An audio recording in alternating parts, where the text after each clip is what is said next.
Hola, bienvenidas y bienvenidos a este nuevo capítulo de En todas partes existe el arte. Estamos hoy con una gran invitada que en realidad al leer su bio recordé a una artista porque es curiosa e inquieta y eso en realidad nos gusta muchísimo. Y esta artista es una artista nacional muy influyente como es Cecilia Vicuña y tiene un poema que se llama Semilla, que lo voy a proceder a leer a modo de introducción.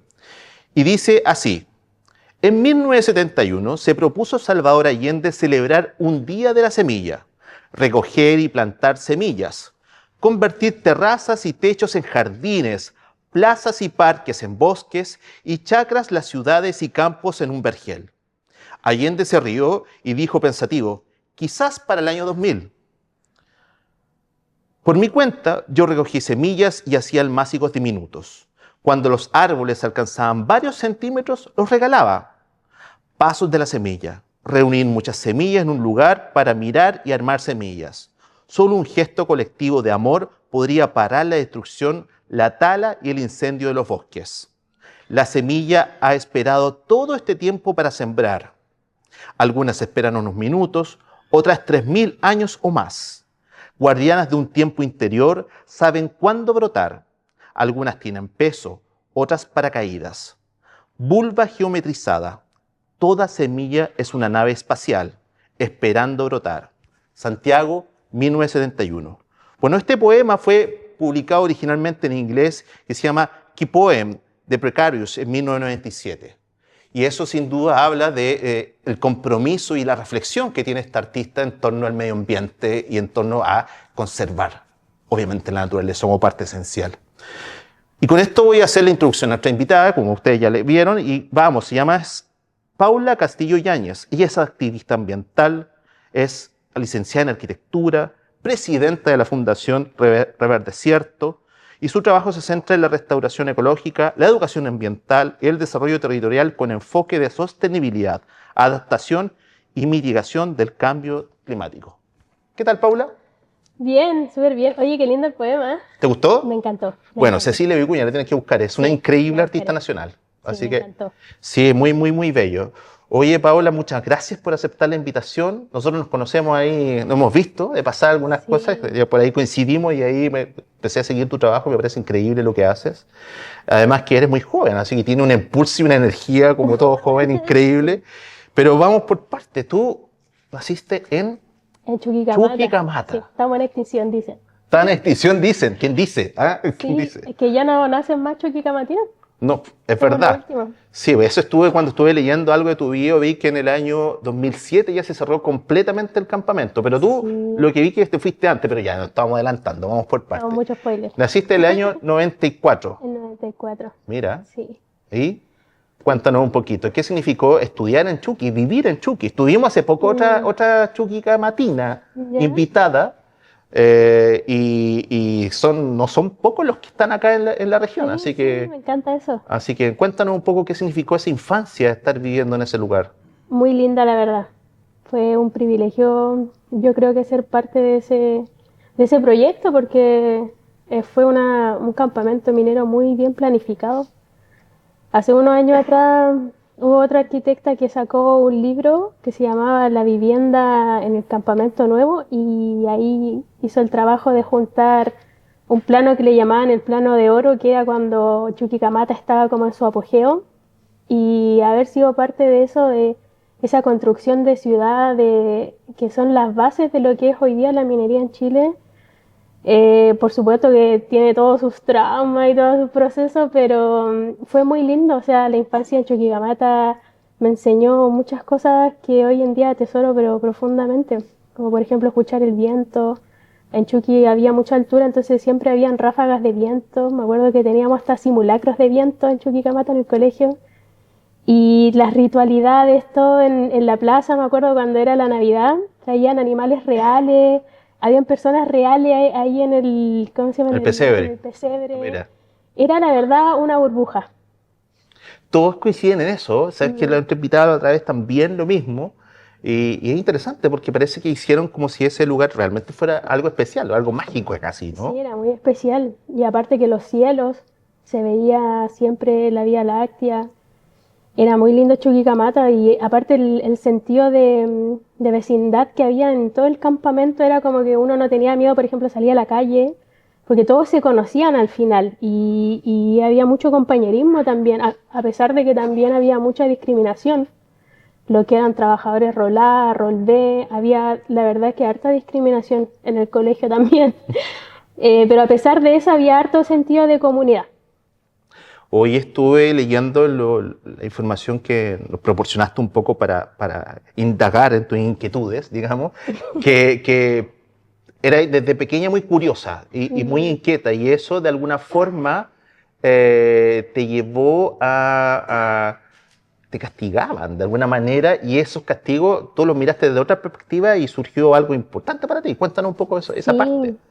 Y de ahí que, paréntesis, hace poquito estuve leyendo un libro re bueno que hablaba de las perdinancias, ¿Ya? que son estas pérdidas que al final uno termina como ganancia.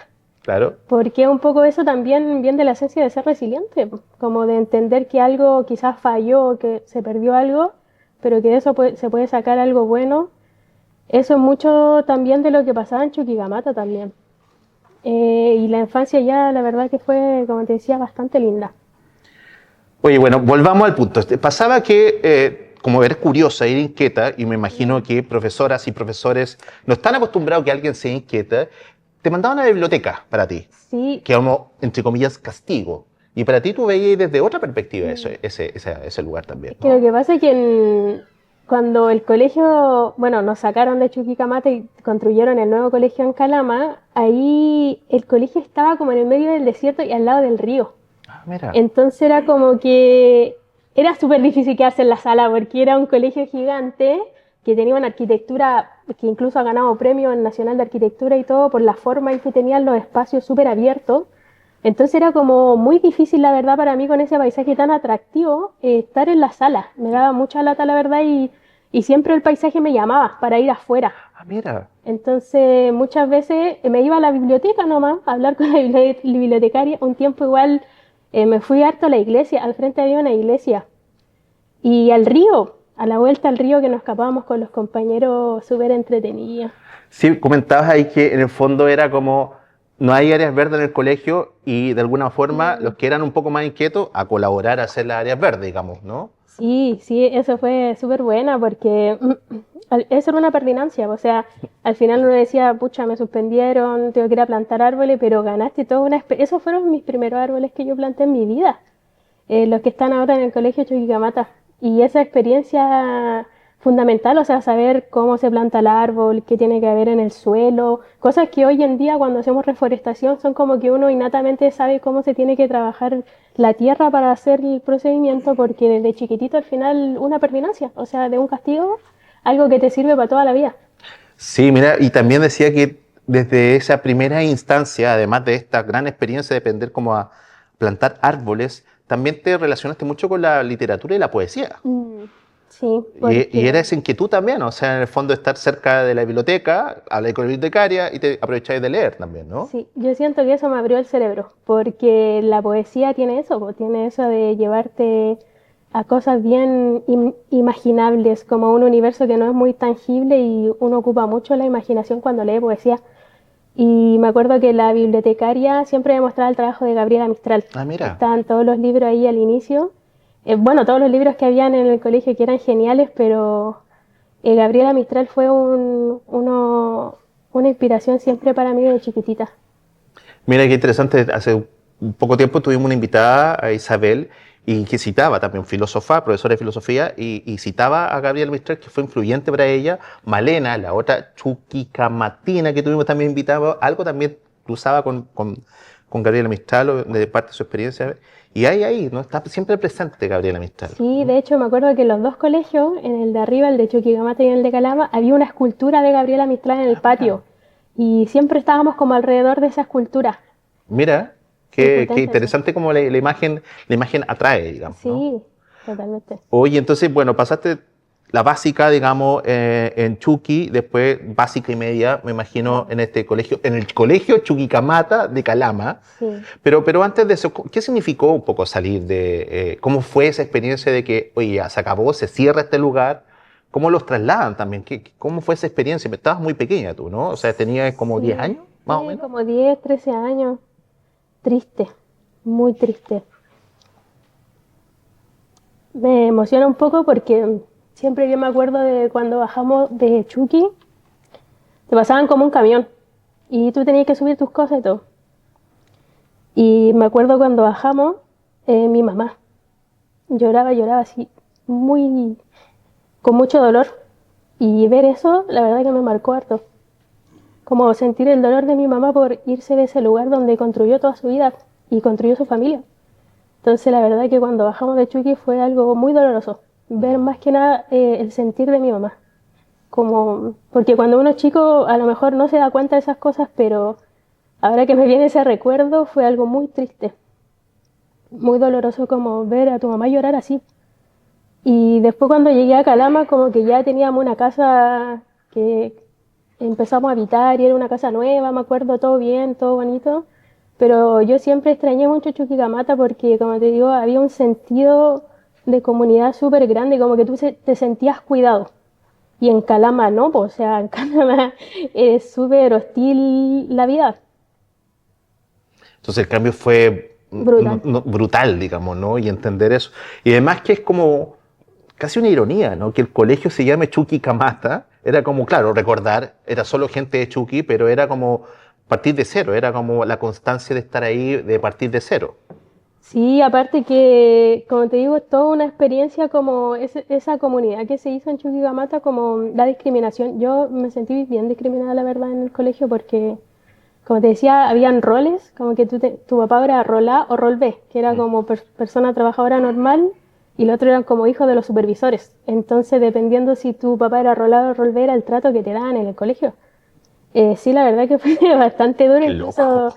varias veces me acuerdo que yo me juntaba con distintos tipos de compañeros, sobre todo los hijos de profesores, que también estaban becados ahí, y la distinción que se hacía para los castigos, para todo, era una cosa así del siglo pasado.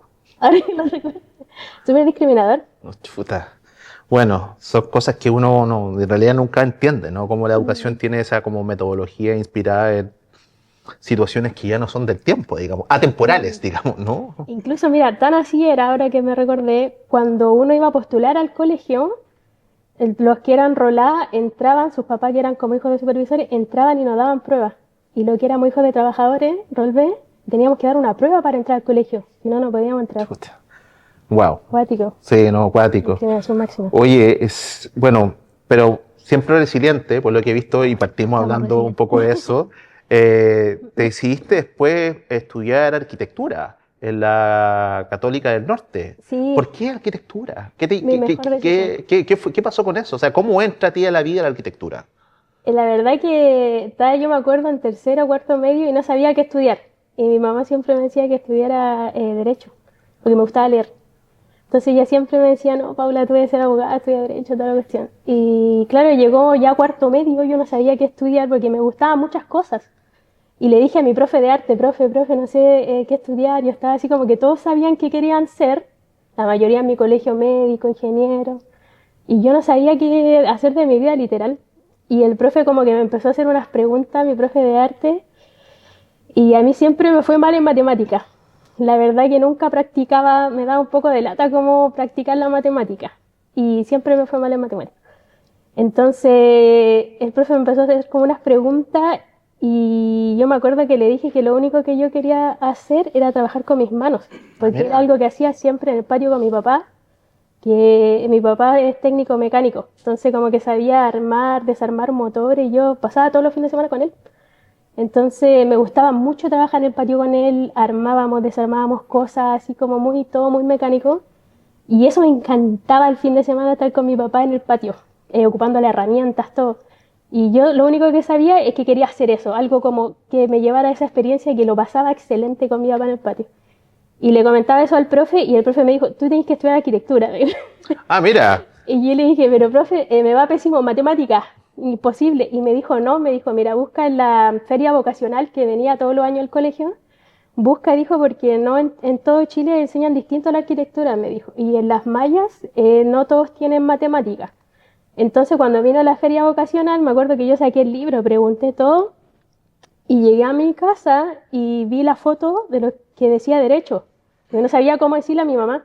Y le dije, mamá, mira esta foto y habían como mujeres así como con falda formal, con taco, cosa que yo no es mi estereotipo. Entonces como que yo le dije que no quería ser como las personas de la foto y que yo quería estudiar arquitectura y busqué en todas las universidades de Chile.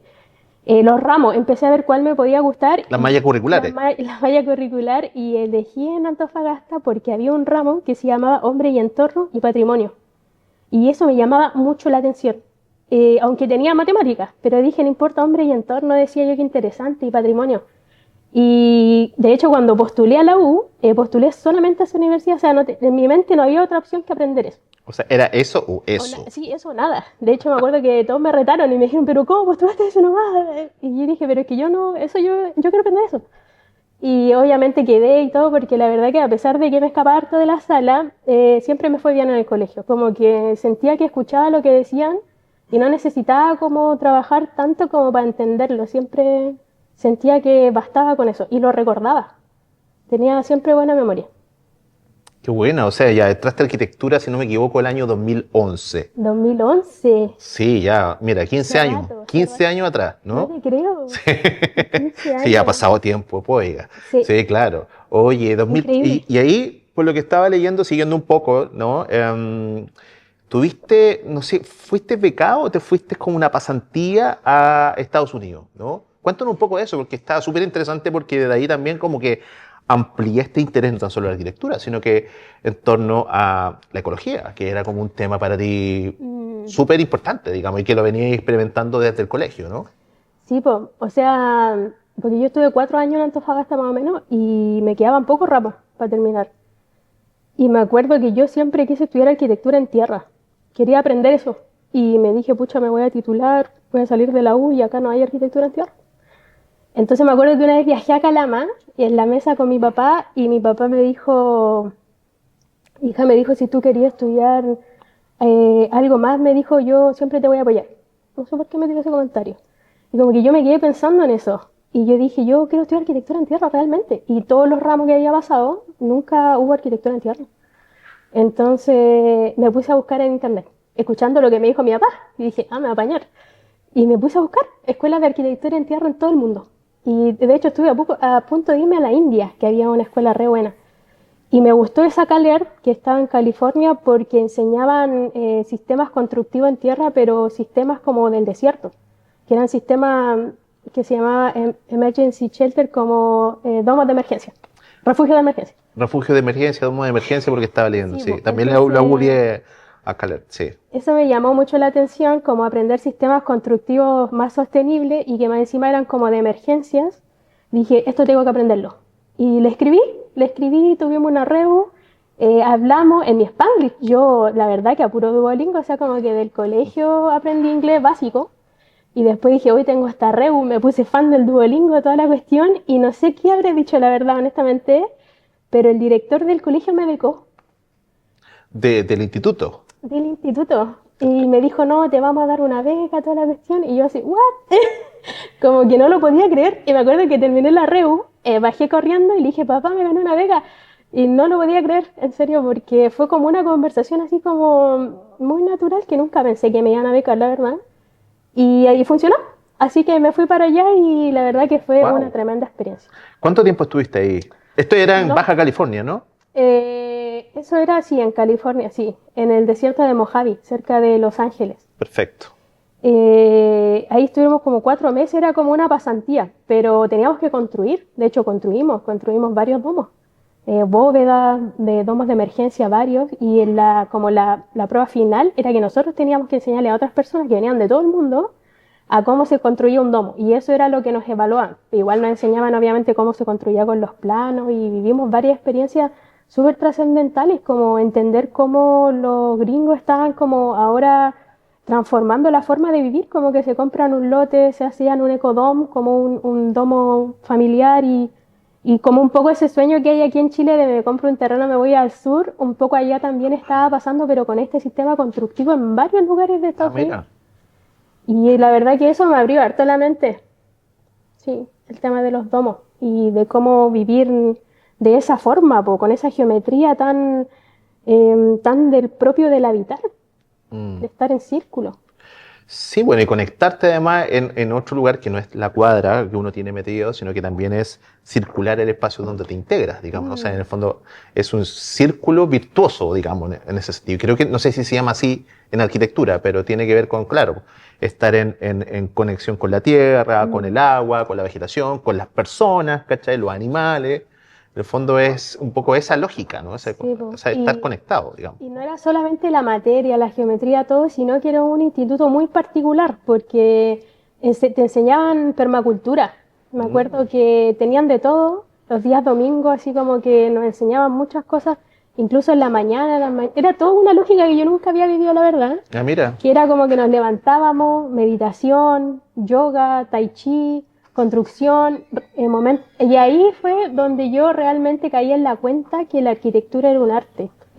Porque me acuerdo que me acuerdo que el director dijo, ya, vamos a hacer ese muro.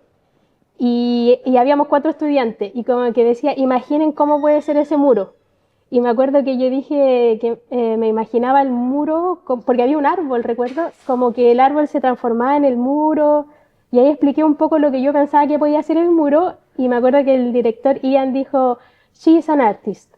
Y como que me identificó de esa forma, y yo dije, oh, igual medio artístico lo que dije, pero nunca yo me había identificado como un artista.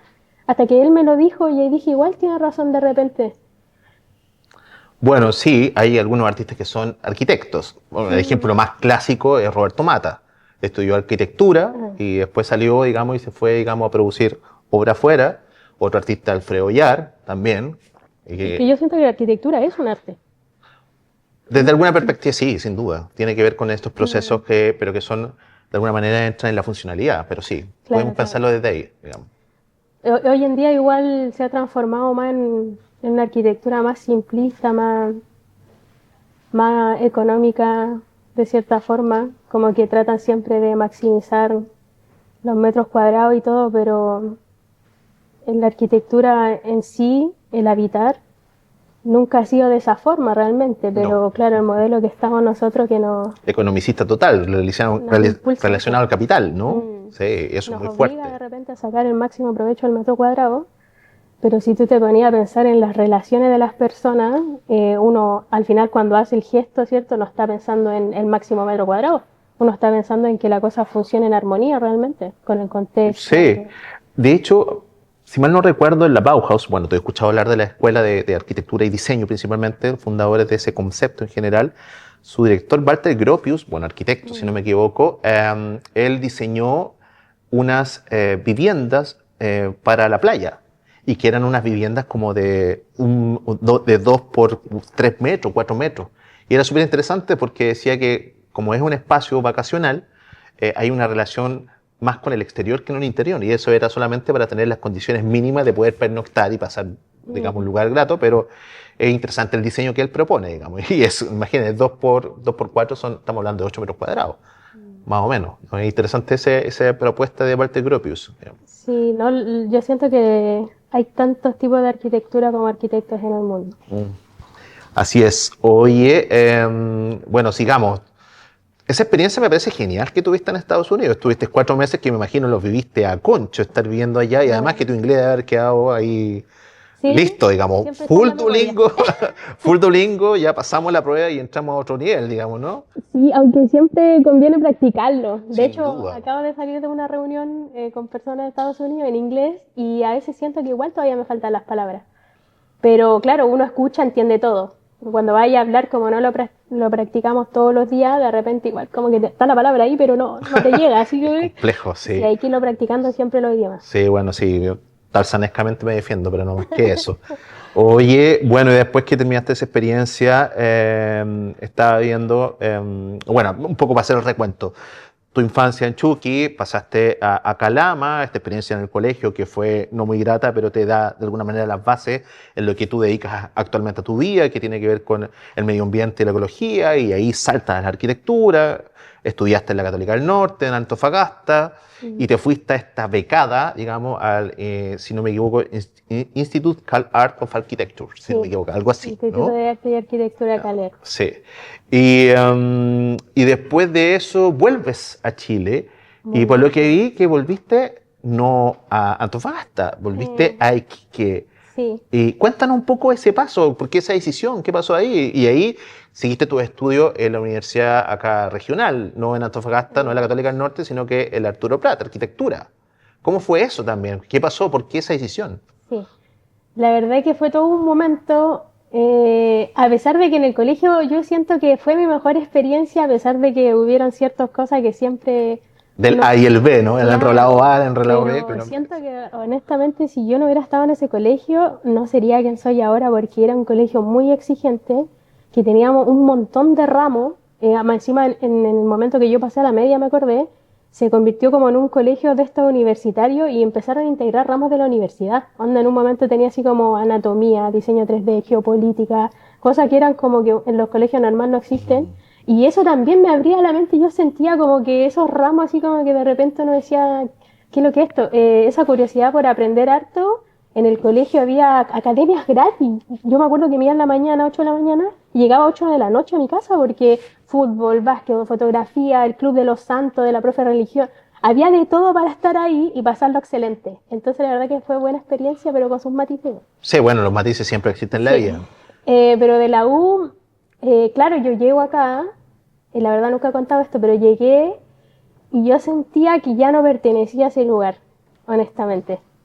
Como que me había cambiado un poco la visión de cómo enfrentar la realidad, porque yo estaba en una universidad súper zorrona, la verdad, en ese momento, como que me acuerdo que había pura gente que quizás no, por ejemplo, me acuerdo que tenía un compañero que era becado, después cuando volví aquí a la UNAP, hasta yo terminé becada en este momento, entonces como que la UCN era como todo muy individualista, como que incluso yo cuando fui parte, ¿cierto?, de ese proceso que estuve ahí, era una persona totalmente diferente a la que soy ahora, con una visión totalmente diferente del mundo, y después que yo llegué a esta experiencia, la verdad que me transformó esa experiencia en entender las cosas, y ahí fue el tema ambiental que empezó este Polvo Te Mata en Antofagasta con el actual gobernador, un movimiento que era por el puerto, que se llamaba Este Polvo Te Mata. Entonces cuando yo me di cuenta que ese polvo nos estaba matando en Antofagasta, yo no quise volver. No quise volver a esa ciudad, tampoco a esa universidad. Empecé como igual con mis ciertos prejuicios de volver a un entorno que realmente no me sentía parte, que mentalmente ya no me representaba. Entonces entré como en una crisis bien mental, de entender que no era el entorno en el que yo quería seguir avanzando, proyectarme. Entonces, claro, congelé ahí, volví a Calama, ya no quería estar en Antofagasta, honestamente. Volví a Calama, trabajé un año y entré en depresión. Me sentí triste. Estuve un año trabajando súper duro, pero no era feliz. No era feliz, y eso le comenté a mi mamá después, como que sentía que quería, porque me encantaba mi carrera, me encanta la arquitectura, la amo, hacer arquitectura, dibujar, proyectar, maquetear, me encanta maquetear. Y como ya no tenía eso, ese espíritu de ser el estudiante que está aprendiendo, de que entiende una materia espacial que es asombrosa, como que ya no me sentía motivada. Y estaba triste, estuve un año súper triste, la verdad, después que volví y me fui a Antofagasta. Y ese año que trabajé, después dije, tengo que terminar mi carrera, o sea, me encanta hacer esto, tengo que terminarlo. Y la familia de mi papá vivía aquí en Iquique. Mi papá siempre quiso que yo estudiara aquí en Iquique porque estaban mis abuelos. Entonces como que me dijo, hija, ¿por qué no te vayas aquí? Que anda a ver allá. Y viajamos acá y dije, ya voy a ver si hay arquitectura. Fui a la UNAP y ahí conocí al profe de Dinamarca, un gran maestro. Entré, subí al segundo piso acá de esta escuela y él me recibió y me dijo, hola. Y de hecho nunca me hizo clase, pero fue una persona que a mí me marcó harto, que ya lamentablemente no está en la UNAP, porque me enseñó muchas cosas sin ni siquiera yo haber cursado un ramo con él. Y me recibió en la universidad y me dijo, anda a matricularte, me dijo, sí, que inscríbete todo, y fui y me matriculé.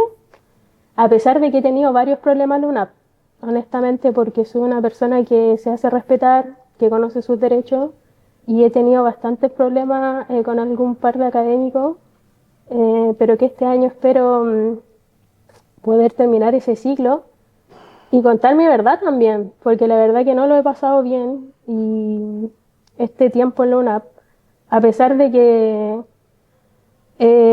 siento que todas las cosas que han pasado han tenido su curso, en el sentido de que tenían que pasar y que yo estoy segura que van a terminar este año, por fin, porque ha sido súper difícil, la verdad. Uno como mujer feminista enfrentarse a tantas violencias que hay de repente en el ámbito universitario, al acoso también de algunos académicos que te ven ahí brillar y todo y te están constantemente acosando, es súper difícil y uno como mujer feminista no está dispuesta a quedarse callado y menos cuando uno se da cuenta que te están violentando. Entonces, la verdad que no lo he pasado bien en mi carrera en ese sentido, porque no ha sido un proceso normal, ha sido súper pedregoso, diría yo, pero súper entretenido, interesante de asumir y lo veo como una experiencia que voy a recordar toda mi vida sin duda. Qué interesante porque, sí, bueno, todos los lugares tienen, es como, siempre uno remite como a la filosofía del yin y yang, ¿no? O sea, todo lo bueno tiene algo malo y todo lo malo tiene algo bueno, digamos, te gusta o no, a veces la vida se constituye así y eso genera un equilibrio. A veces no nos gustaría pasar por eso, a mí también, todos tenemos situaciones, pero sin duda creo que es importante, como tú bien dijiste, te hiciste respetar. Y eso es lo fundamental, digamos, de esta situación. Oye, entonces ya terminando en ese proceso, digamos que estás ahí, en eso, ¿no? En ese proceso de tesis, ¿no? De Pero, proyecto de título, proyecto porque de la título. tesis ya la hicimos. Ya, proyecto de título, sí. Pero antes Sí. de pasar eso, tú a los 30 años armaste una fundación. Y Mm. eso tiene que ver con toda una relación que viene desde todas tus inquietudes. O sea, haber estudiado, hemos estado hablando de arquitectura, pero un poco vamos a enfocarnos así ya. Fundaste la fundación Rever Desierto. Es cierto. Oye, pero eso, cuando estaba viendo el enfoque que tiene, además el concepto, reverdecer al desierto, digamos, por ahí hay una frase que entendió, el desierto nunca estuvo desierto, ¿no? Siempre tiene ese matiz de que hay vida en el desierto, hay agua, hay colores, un montón de cosas que constituyen eso que significa, digamos, ese espacio. Por lo mismo, tú fundaste, bueno, desde otra perspectiva, y llegando a tu tema, tú fundaste la Fundación Rever Desierto y cuéntanos un poco qué significó eso, por qué ese impulso de crear esa fundación y con quiénes estás. Aprovechemos de dar tu página web o tu Instagram, por favor. Sí, sí, vayan a seguirme ahí en @animadentro. Sí, Anima Adentro, perfecto. si no, Paula Castillo del Desierto me pueden buscar ahí. Perfecto. Que siempre estamos compartiendo contenido ambiental, de justicia climática y accionando por sobre todo, haciendo actividades de conciencia ambiental.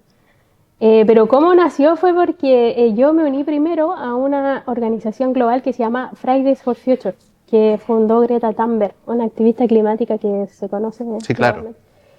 Y Fridays Tarapacá, cuando yo estaba aquí en Tarapacá. Y claro, era un movimiento juvenil, entonces no era nada firmado ni nada, pero las reuniones que manteníamos con los compañeros a nivel nacional e internacional era como un acuerdo de que esto era un movimiento y que las personas que íbamos creciendo teníamos que darle espacio a los que venían. Entonces, claro, con 30 años yo sentía que ya había cumplido como el espacio en ese sentido de ser un joven activista climático y todo. Y me di cuenta que ya tenía que accionar con más fuerza, o sea, construir un proyecto que me permitiera desarrollar iniciativas con mucha más fuerza, con mucho más impacto. Y ahí dije, ya, voy a fundar esta fundación. Con mis compañeros, obvio, del movimiento, pero eran ellos, yo era la más grande, pues mis compañeros tenían 15 años, 16 años. Ah, jóvenes, muy jóvenes. Súper jóvenes. Entonces, cuando construimos la fundación, la verdad que fue un impulso súper grande para mí porque antes, claro, no había personalidad jurídica en Fridays, no se podía postular un fondo, no podríamos hacer un proyecto para impactar de tal forma. Entonces, la fundación me entregó como esa herramienta jurídica para poder hacer acciones con mayor impacto. Cuéntanos un poco, ¿cuáles han sido las acciones? Yo no conozco, tú me compartiste un pequeño libro que tenían, ¿no? Sí. Y está bellísimo, digamos, con papel reciclado y todo, como desde el concepto hasta la imagen. Pero cuéntanos un poco más, ¿Cuáles son las acciones que han hecho a través de Fundación Reverde, cierto? Mira, tenemos 4 áreas de acción con las que encauzamos la iniciativa de los proyectos. La primera, que es educación ambiental, que ahí trabajamos en conjunto con el Ministerio de Medio Ambiente haciendo educación ambiental a los establecimientos educacionales durante todo el año, ¿no? Durante el periodo que ellos están en proceso de certificación. La otra, que es de economía circular, ahí tenemos un proyecto que es un gestor de residuos de Gigante Ambiental que está ahí en la Plaza Gabriela Mistral, que pueden ir a gestionar sus tapitas, a dejarla ahí para seguir haciendo murales, mural ecológico. Y también en general ese es un proyecto, pero el área es de economía circular. La otra área es de protección al patrimonio natural y cultural, que es ahí donde ejecutamos la mayoría de las acciones, talleres, charlas que tienen que ver con proteger nuestra madre naturaleza, o sea, proteger los espacios que están degradados, que están posiblemente, que están sacrificados y que posiblemente están en peligro. Entonces ahí articulamos con las organizaciones nacionales, con las organizaciones internacionales, para ver cómo ir protegiendo los lugares. En general es la protección del patrimonio. Y la otra área, que es género y cambio climático, donde vemos como la afectación que hay a las mujeres y las niñas en torno a la migración forzada que ha habido por cambio climático de los distintos países. Y eso llama a una línea investigativa, pero siempre es esa línea que nos impulsa a tener la perspectiva de género en todos los proyectos. Y esas 4 cosas han ido como alineándonos para que todos nuestros esfuerzos puedan tener unas causas vinculadas a esos horizontes. Oye, pero hartas líneas de trabajo, digamos. Bueno, y este proyecto que conocí, me imagino que se encausa en la línea de educación ambiental, ¿no? Educación ambiental, sí. Sí. Justamente. Porque ahí vamos viendo cómo realmente puede impactar la transformación de las cosas. Yo siempre escribo harto, me gusta mucho escribir y hace rato que tenía ganas de sacar. De hecho, tengo libros digitales que los pueden buscar en mi Linktree, que son de colorear. Obviamente no colorear cualquier cosa, tiene todo un sentido, la verdad, las cosas que siempre voy proyectando, como que son súper profundas, honestamente, no es como que pongo algo ahí por ponerlo, pienso harto las cosas en cómo pueden impactar, cómo pueden las personas integrarse, siempre en conjunto de aristas cuando vamos haciendo las cosas que tengan múltiples impactos para que sea bien sistémico también el alcance. Entonces, cuando dije voy a imprimir este libro, ¿cómo lo voy a imprimir en un papel virgen? O sea, no tiene sentido. De verdad que en mi mente no tenía sentido hacer eso. Y dije, no, lo voy a imprimir en papel reciclado para empezar. ¿Y qué va a pasar después con ese libro? Con semilla, para que se plante. Y después cuando fui a intentar hacerlo, todos me decían que no. No se puede, no hay formato, es muy grande, no se va a poder. Hasta que una chica en Antofagasta, que vayan a seguirle de que hace Ecopapel, ella me dijo, déjame intentarlo. Cuando me dijo, déjame intentarlo, y lo logró, ya ella es la que nos fabrica los libros y todo, y hemos mandado a hacer 1.000.000 de libros ya. ¡Qué bueno! Y funcionó. ¡Qué bueno! O sea, a mí me impacta ese interés por querer hacer las cosas y tú como tu objetivo súper claro, decir, ya, ¿sabes qué? Yo quiero estudiar arquitectura porque esto me lo dijo un profe, pero además a mí me impacta que quiero hacer algo con las manos. Después me voy con una beca a Estados Unidos. Después quiero terminar mi proyecto de tesis y ahora con la fundación, o sea, hay el movimiento, concretamente Thunberg, es como siempre hay un interés y algo que te mueve, ¿no? Y que te está moviendo siempre, esa es la curiosidad y la inquietud por estar pensando también distinto. Y eso me parece increíble como lo estás construyendo. Oye, ¿y qué se viene para el futuro? ¿Cómo lo ves con fundación? ¿Te estás asociando con otras personas? Hartas cosas, la verdad. Tengo varios proyectos que voy a ejecutar este año que son súper relevantes para mí, no solamente como artista, también está mi proyecto musical, que no alcanzamos a hablar. No alcanzamos, se nos pasó volando el tiempo. Vayan a escucharlo en Spotify, mi canción Levanta Tiquique, que también es de conciencia ambiental. Ahora estoy construyendo mi segunda canción. El proyecto musical que estoy avanzando, un proyecto internacional también que se viene ahora en agosto, que de verdad que va a generar gran impacto en la región. Otro proyecto que igual me ofrecieron unos gringos, que lo voy a tomar en diciembre, que tiene que ver con este tema de la ley REP y por fin avanzar en soluciones concretas para el vertedero textil.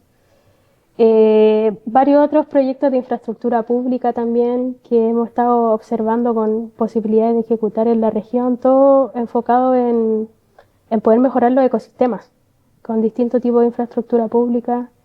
Y los proyectos con la Alianza, ahora en agosto también, que nos dedicamos a un proyecto para hacer conciencia ambiental y apoyar la fiscalización y monitoreo en torno a la acción ciudadana de la ley PUSU, una ley que se aprobó y hoy en día tú veías acá en Baquedano, vaya a tomarte algo y te ponen una bombilla plástica, aun cuando hay una ley que te lo prohíbe. Entonces, afortunadamente adjudicamos un proyecto para poder informar a la ciudadanía, entregarle material de educación ambiental, formar no solamente a la ciudadanía, sino también a los empresarios que no cumplen la ley. Vamos a integrar también una visión donde puedan el gremio de turismo o el mundo de los turistas, ¿cierto?, comprender que pueden haber espacios donde se pueda entender que en realidad las leyes se cumplen, que el monitoreo ambiental es efectivo, que las leyes apoyan no solamente el consumo consciente, sino que también los mismos restaurantes también las validan a través de un sello que vamos a implementar ahora pronto, un sello basura cero, para que las personas que vienen de afuera también prefieran locales que cumplen la ley, prefieran entornos más saludables y sostenibles. Eso en torno a lo que se viene cerquita, pero la verdad que siempre como buena planificadora tengo mi expectativa a futuro que pienso cumplir. Oye, fantástico. Mira, la verdad te felicito y te agradezco por todo lo que estás comentando. Tu página entonces repítela, por favor. Sí, @animadentro en Instagram, en la página de la fundación también www.reverdecierto.cl pueden descargar el libro de Bombita de Semilla gratuito. También pueden descargar un documento de política pública que hicimos el año pasado, que se llama Hacia Basura Cero en los Textiles, para toda la gente que siempre está investigando el tema. Ahí está toda la bibliografía que se ha analizado en el mundo, también varios ejemplos de cosas que se pueden hacer en torno a soluciones comunitarias. Es un documento súper potente, está de libre descarga en nuestra página web. Muchas gracias, qué buen dato. Oye, y una pregunta para ir cerrando, y con esto cerramos. En todas partes existe el arte. Cuando escuchas eso, ¿qué significa para ti? ¿Qué te viene? ¿Cuál es la relación? ¿Es una pregunta? ¿Es una forma de entender la vida? ¿Cómo crees tú esta frase, digamos, ¿no? En todas partes existe el arte. Yo, la verdad que eso me llama a la pintura. Y la verdad que una de las cosas que nunca he hecho es evidenciar esto, que yo pinto en acuarela cuando me siento triste. Y tengo hartas pinturas, me ayuda mucho la pintura, y siempre que veo una pintura, en todos lados hay pinturas, en todos lados hay cuadros, porque en todos lados hay expresión del arte. Y la verdad que si en todas partes existe el arte, es a través de la pintura, del dibujo, de la expresión gráfica que hay en todos lados. Uno puede entender no solamente los espacios, sino lo que sienten las personas que están ahí, en las paredes, y eso la verdad que es algo que me llena mucho, ir a espacios donde hay pintura. A veces he estado harto tiempo observando no solamente las técnicas, sino también el imaginario gigante que puede haber detrás de un trazo, de una obra, digamos. De una obra. Si en todas partes existe el arte, es en los muros. Genial. Oye, muchas gracias, Paula, por habernos acompañado hoy día, y nada, pues nos vamos despidiendo, así que quedamos para el próximo capítulo y nos siguen ahí en las redes sociales, que ustedes ya saben. Chau.